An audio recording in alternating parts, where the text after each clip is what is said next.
Okay, we are talking about figures and tables. Together they are called as diagrams. Okay, so they are used for clarifying, summarizing the information. You should make sure that they are giving the required information, they are easy and attractive. Some examples, the diagrams should be positioned in the text where they are called, okay, where they are cited.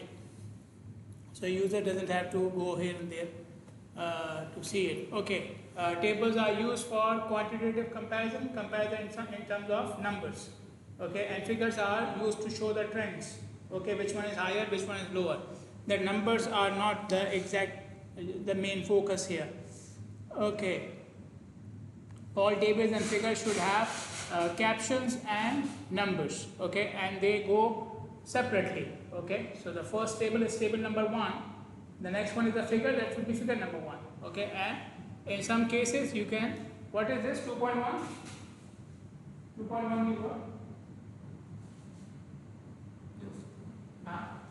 What is this 2.1?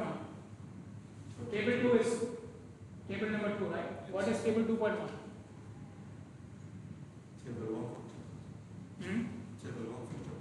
Table 1 for chapter 2, okay, and the same for the figures as well. And I showed you last time you can do it automatically, like you don't have to put the numbers yourself, you can use the features in MS Word to do this. Okay. Yeah, this I mentioned last time, but we didn't see how it can be done in MS Word. Okay, so the point was that normally we use the paper in terms of its length, right? Okay, so the height is more, the width is less. Okay, but there are some tables or figures which need more space. Okay, so instead of using them in this way, okay, we can use them in the other orientation. So instead of using them like this, we use them like this. Okay, so if you have a table or a figure which needs more space and you want to use it in this manner, then how can we do it? If I go to MS Word, so now you see there's a table here, okay, and there's a picture here as well. It's just a screenshot, okay, just for the sake of explanation. Okay, now if I go to the table, okay, and table layout, okay, now what we can do is we can keep the table as it is, okay, and we can change the text direction. Okay, so instead of text going like this, the text can go down. Okay, so we can change the text direction from the alignment. So you can go there.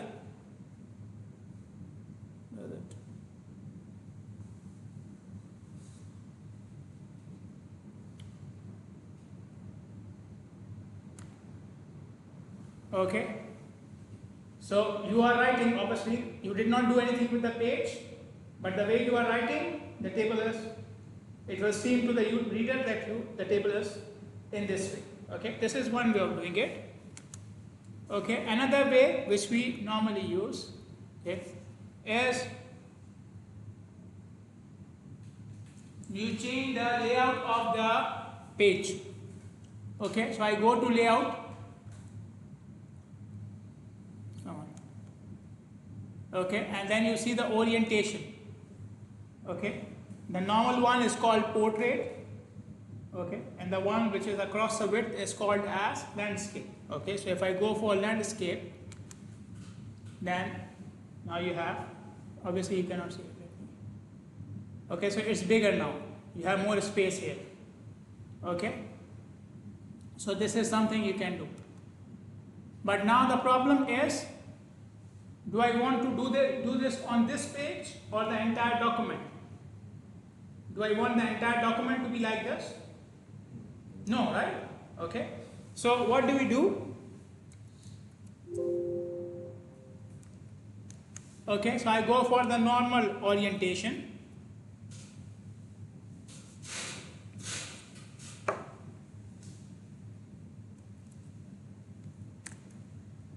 Okay, so I will write table 1 example. Okay, now I want only this page to be the landscape and the rest of the document should remain portrait. Okay, so what will I do? First of all, I go after the table, the line after the table, and then I go layout, yes, breaks. Okay, in breaks, then I will do a section break to the next page. Okay, I will do a section break to the next page. Now what will section break do? It will divide the document into a different section now. So whatever formatting or layout you are doing with the previous section, it will not apply to this section now. Okay, so if I go there, okay, and I now change the orientation of the paper. Okay, so this one is landscape now. Okay, but the next one you can see still the same size. Okay, similarly you can change the paper size as well. Okay, you can change the we call them margins. Okay, so whatever you do, it will happen in a specific section. It will not disturb the other section. So wherever you are dealing with this sort of a problem, this is the easy way out. You divide the report into different sections, and then you can apply different paper layout on each section. Okay, it will not repeat. Okay, so this is for the table. This is what we prefer for the table because tables is editable, right? So we don't want to ruin it. Now for the figure, okay, again for the figure we can do the same thing. You need more space, make a section break and make the page landscape. Okay, we can do this. In figure we have another option which is with the figure, which is to rotate the figure. Okay, so you can rotate the figure. Okay, now I'm trying to do it manually, right? So it can mess up. Okay, another way of, now you can see that already there is some problem with it. Now it's not in the same position. Okay, another option is you go here, rotate. Okay, and you can rotate it in this way. Okay, or you can rotate it in this way. Which one is correct? No, this is the same thing.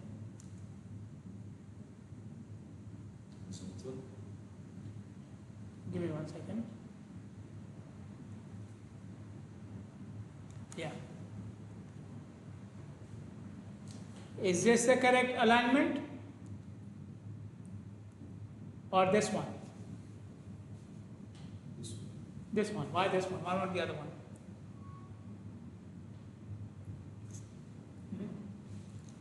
So here you see the top is here, and in this one the top is on that side. So which one is correct? This one will be this one. Huh? No one? Which one is correct? Huh? Why?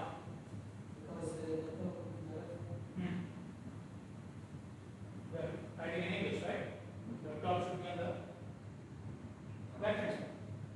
Okay? Whatever thing you have to start, should start from the left hand side.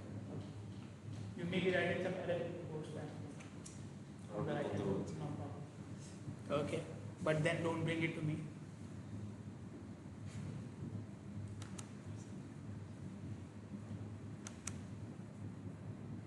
Like I can read Arabic, no problem.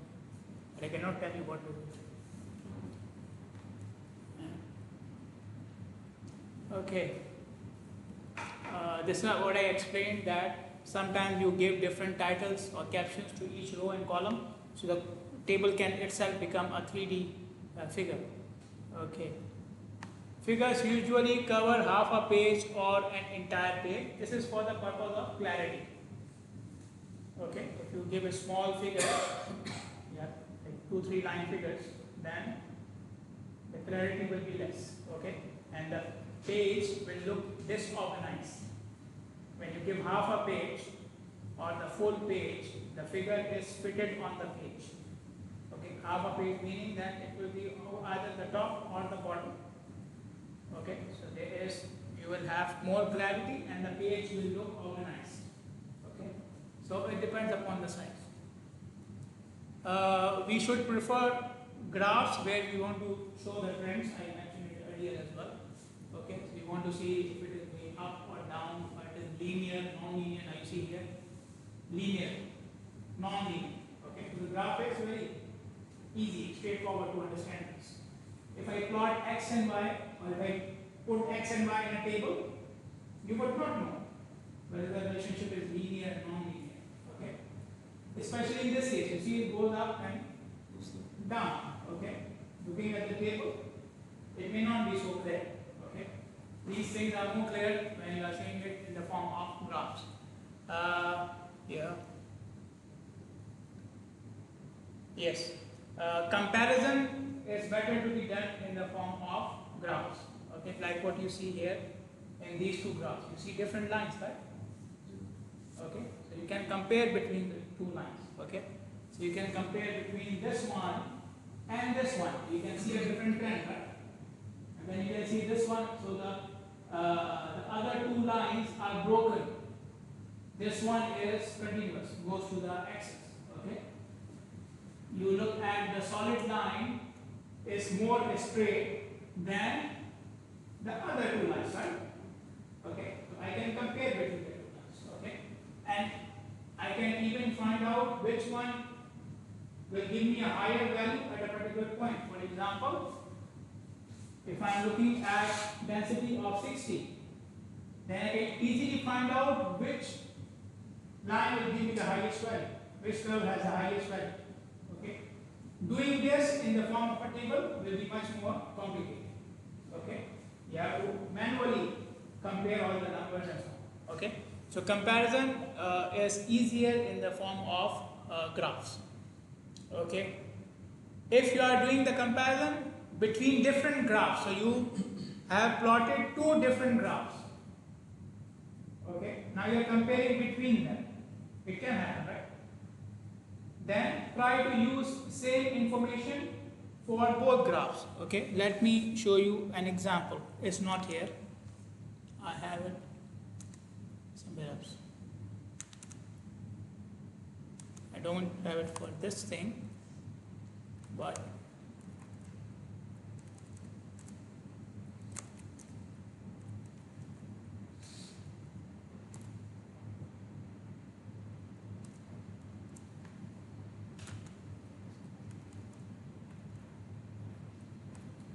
okay, so these are two different graphs. Both of them are showing speeds. Okay, the speed of the cars. Okay, now if you look at the x-axis, the scale is same. Okay, so I can pick a particular value of speed, for example 50. I can look at the percentage in this graph, and then I can go up and look at the percentage in the other graph. Okay, so it makes it easy. Okay, even if I'm looking at it without plotting a line, because I have a straight line, it makes it easier for me to compare between both graphs. Okay, how much is here and how much is on the top, because it's in the same line, right?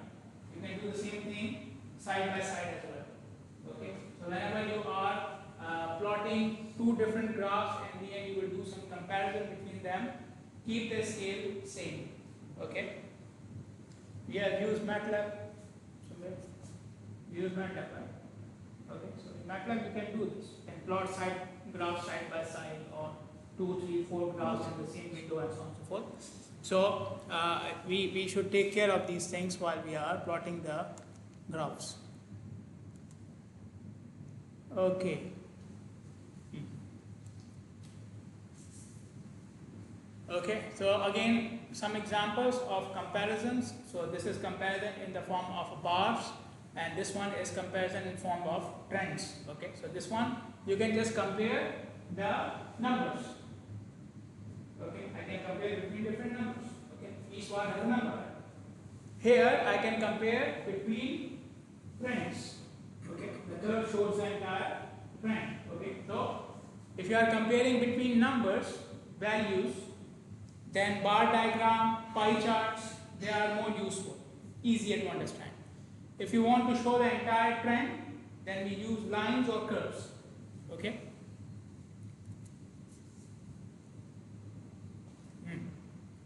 Okay. So do not try to use too much information in one graph, because then it has to be explained as well, right?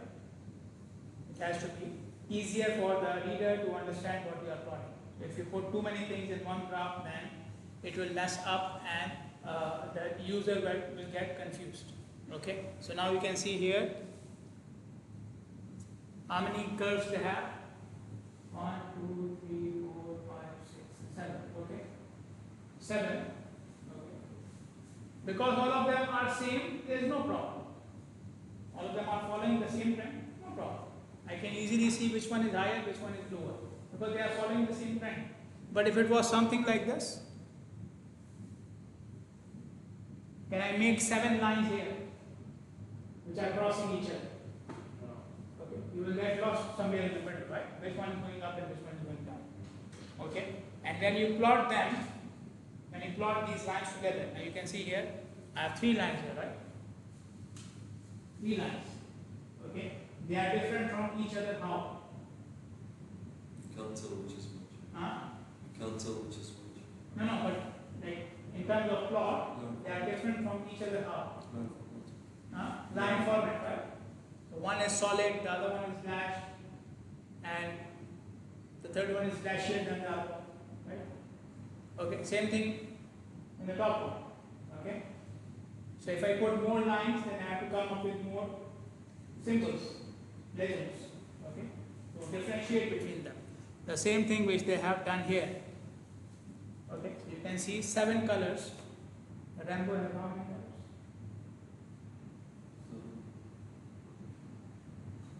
Never seen a rainbow. But 6, 7 colors you can manage. 10, 12 colors, they will start getting mixed up. Okay?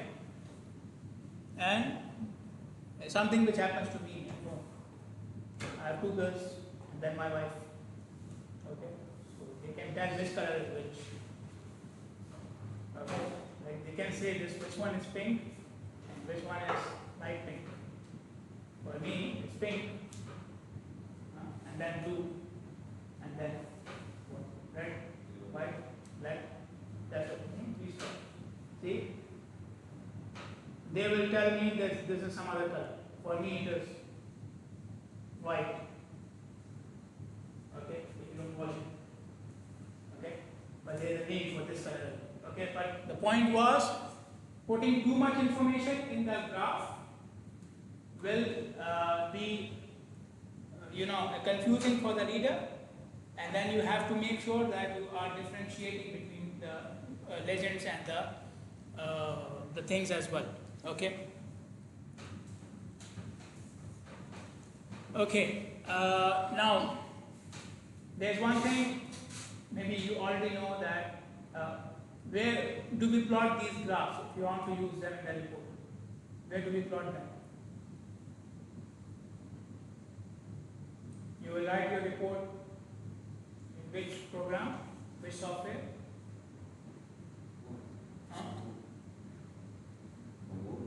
Word, right? Okay. So which program would be easier to have the graphs in Word? Which one? Excel, okay. The easiest option is Excel. Okay. You can use others as well, no problem. You can use MATLAB, you can plot a graph, I don't know, see the but the problem comes when you have to change something, then you go to the source file and you change it. If you are using it with Excel, then it's happening simultaneously. If you have the files in the same folder, you can make changes whatever you like in the Word file, and wherever you need the data, it will access that file. Which is, if it is in the same folder and you do not make any changes to that file. Okay, so it makes it easy. And for many of the options, even if you don't have the file, formatting, for example, talking about formatting, not technical changes, I don't know. But formatting, for example, line colors, changing the type of graph, changing the background, changing the size, changing the title, changing the axis, all these things do not need any source file. Okay? So many times it happens that I have data in some other software, then I put an access so that I can make the graph. So whenever I have to change something, then I don't have to open that software. Okay, and so on and so forth. So we prefer to use Excel, but if you are expert with the other software and you feel confident that you can easily manage the changes, okay, then you can go ahead. Yes, this is something which yeah. If we have two axes, right? The x and y. Okay. Now, if I want to say, for example, I have the income and the education. For example, I want to plot it. Income, education. Okay. Normally, what should affect what? Don't give me the answer from Bill Gates. Okay. Normally, what affects what? Education. Income. Education. Should. You are all there. This is what you think. This is what you should think. That you will graduate, you will get a good job, and so on and so forth. Okay? And then your dreams should crash. Anyways. So, the normal trend or what we are expecting is education should affect income. Okay? So, if I have to plot it, which one should go on the x-axis out of these two? Education. Education, x-axis. Education on the x-axis. Okay? We call it the variable which is affecting, the value which is affecting, we call it independent. Okay? Independent. And the variable which is affected, we call it dependent. Okay? So income is affected by education. Okay? So education is independent and income is dependent. Education is independent. You study, you don't study. Go outside, no problem. Okay, I will go home as well, but you are here. But it was independent, right? And so it will come on the x-axis and the dependent will go on the y-axis. This is a normal trend. This is normal. Okay? So you can apply it to anything. For example, we make this concrete, right? This wall is made up of concrete. Okay? The material is called concrete. Okay? So the strength of the material depends upon the size of the rocks, the size of the stones we are using in them. Increase the size, strength will increase. Okay? So size is affecting the strength, right? So which one will come on the x-axis? Size. Okay, on the y-axis, the strength. Clear? The one which is affecting on the x-axis, the one which is being affected on the y-axis. This is a normal trend. If it is something else, you need to mention it. Okay. Each axis in the graph should have a title, a caption of its own. And if you are using any units, then the units must be mentioned with the title of the axis. Don't write it with the numbers, okay? I mentioned it earlier as well.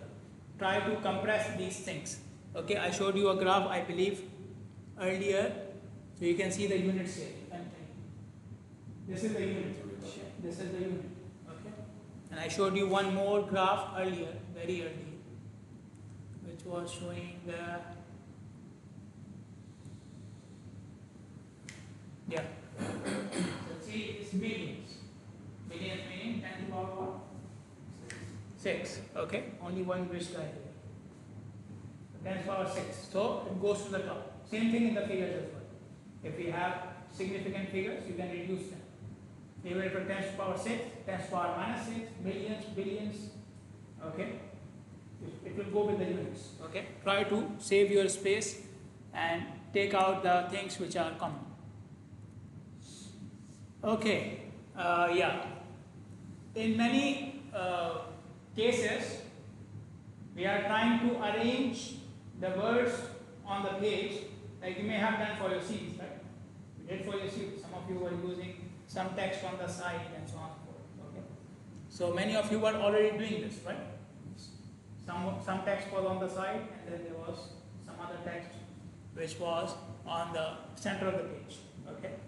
So who did this in the CV? You did it, right? How did you do it? I select section and I wrote my information. How did you separate the section? How did you make separation on the same page? I made a separate table. And Table, right? Yeah. Table, okay. So in case of your series, I can see that, yeah, the color was different and so on, okay. Sometimes we don't want to show it. We don't want to show it that we put a table there, okay. So what can we do? We can hide the rows and columns, the borders, okay. So the rows and columns are there, but you don't see the borders. So for the person who is reading it, okay, this is nicely arranged. I want to write my name, I will write here. Okay, so you can print it, you can give it to someone, and he thinks that you prepared a nice form. Okay, but it's just a table where we have hidden the borders. Okay, for the borders, we can go here. Okay, to the top. So if you click on the table, you will see these two options here, table design and table layout. In table design, you will see the option for borders. Okay, this is a quick way to add or remove the border. Okay, which border you want to remove? Now if you have, like I have done here, I'm on one cell, right? So whatever will be done for this cell. So if I say remove all the borders, it will remove all the borders. Should no border. Okay, it will just do it with this cell. Okay, but if I select the entire row, then whatever happens will happen to the entire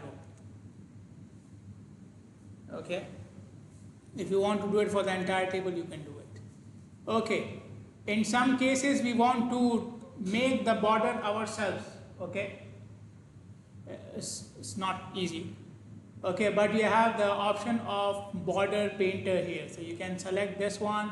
It will come like a pen, and you can make your own borders and so on. Okay, this can be done. The style of the border is selected from here. How much line width you need? Okay. Okay, what type of border you need? Dashed, double, triple. Okay, and the style you need. Okay, so you can select all these things from here. After selecting, then you add the border, so it will come according to that style. So I have selected, for example, I have selected this one. Okay, I'll come here, easier, and I will select top border. Okay, you can see the top border is according to that. Okay, so whatever is already selected here, the new border will come according to that. Okay, what else? Yeah. So this is in the table design. You can do shading for each cell or a number of cells. Okay, so shading means the background color. Okay, background color of the cell. There are some predefined templates here for the table. You can use any one of them depending upon your information. So you have to this one. These are very simple.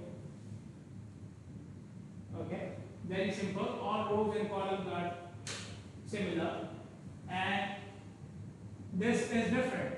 So what is the main difference between this one and the others?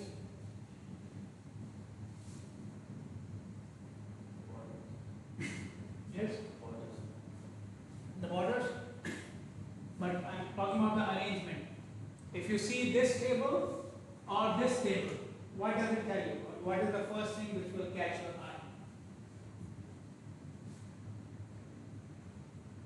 Okay, or let's say you see this one and this one. So both of them have borders, right? Borders are same. But what is the difference between this one and this one? Yeah, shading of the cells. Okay. Which cells are different from the rest of the table? The top. Okay. So it is showing that the data is arranged in columns. The data is arranged in columns. If you look at it here, you see the first row is separated and the first column is separated. That means the data is 2D or 3D. It is arranged both in terms of columns and rows. Okay. So while you are selecting the table, look at your data. Look at the arrangement of your data. How you want to arrange it. You want to arrange it in the form of columns or rows or both or what. Okay. And then you can see some other options as well. Okay.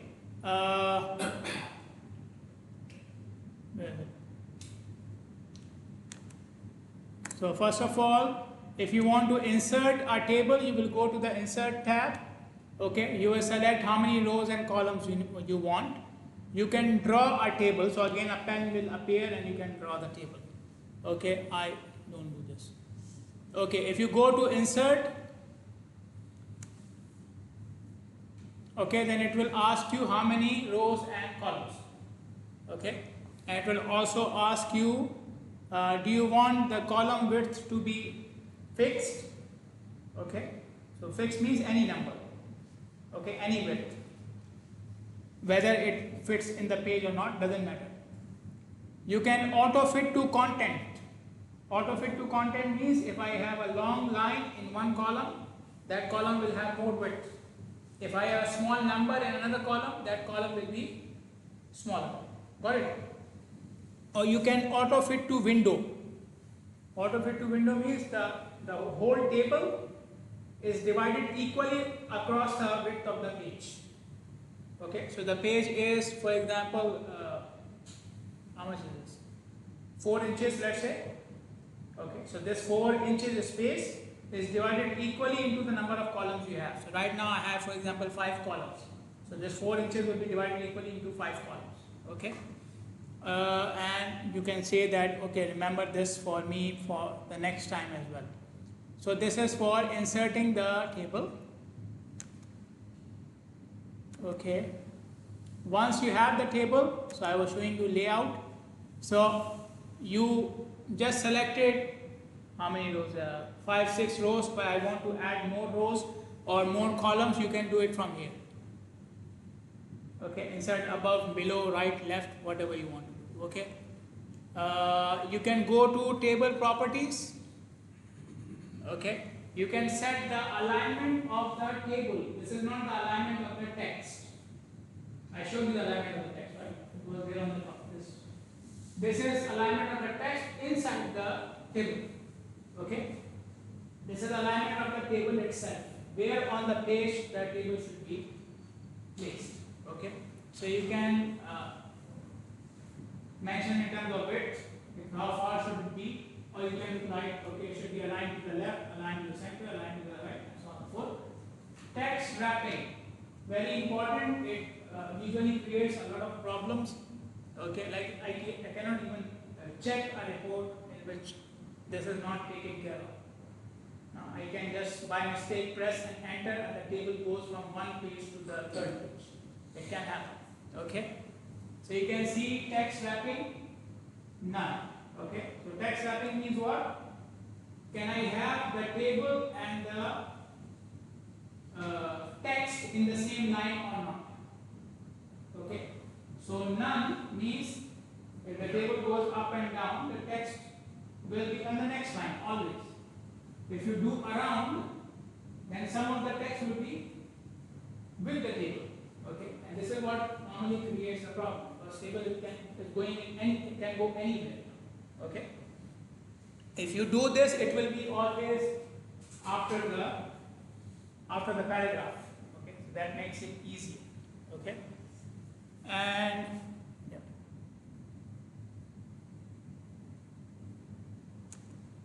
Okay, if you select multiple cells, I think I showed you last time as well, you can split the cells, you can merge the cells, you can split them as well.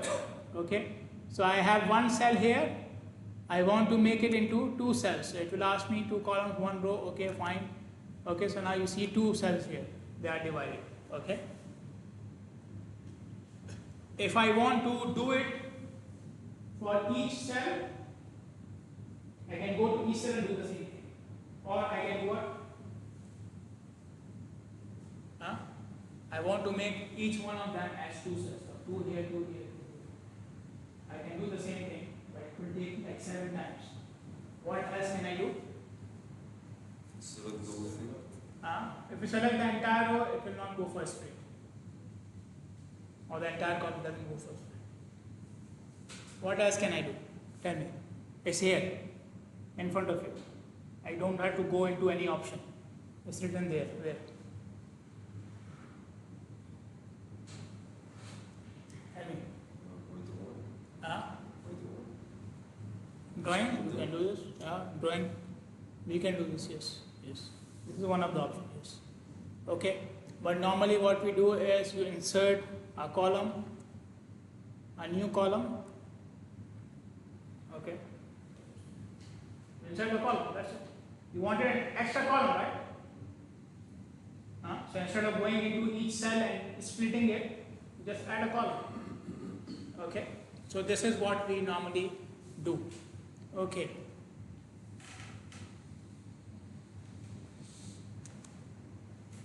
Okay, any questions?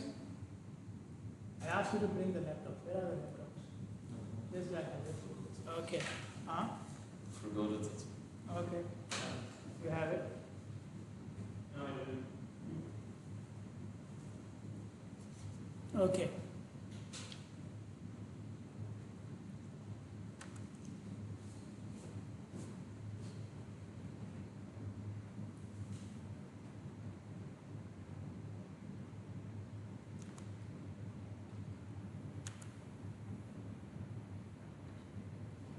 Where was I?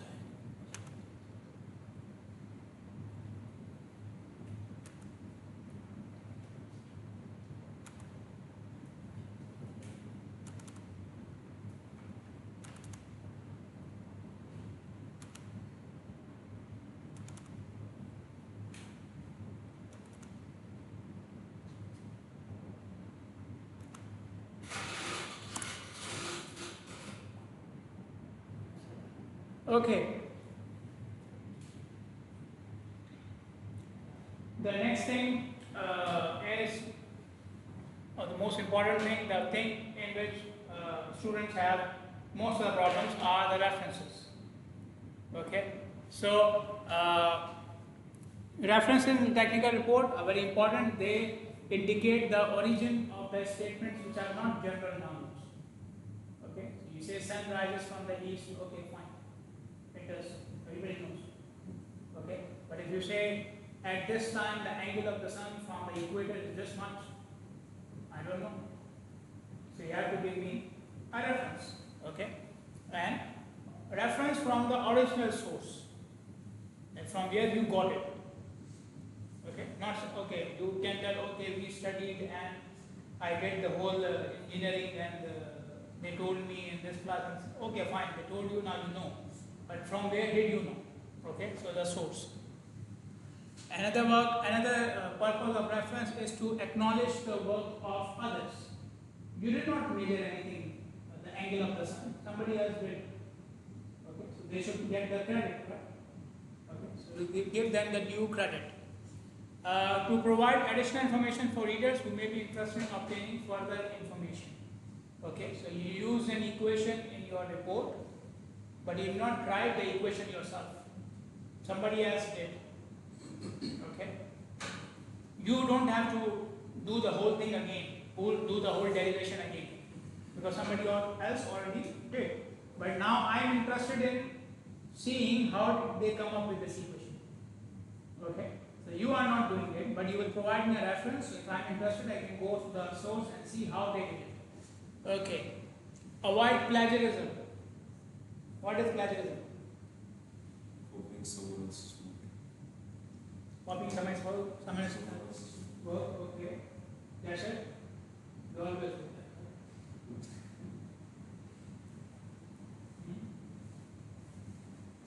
something more. Copying, still copying.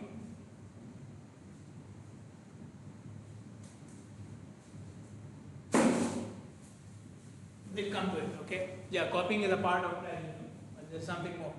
Okay, show your reader that I'm a genius as well. I'm a student at the University of Bahrain.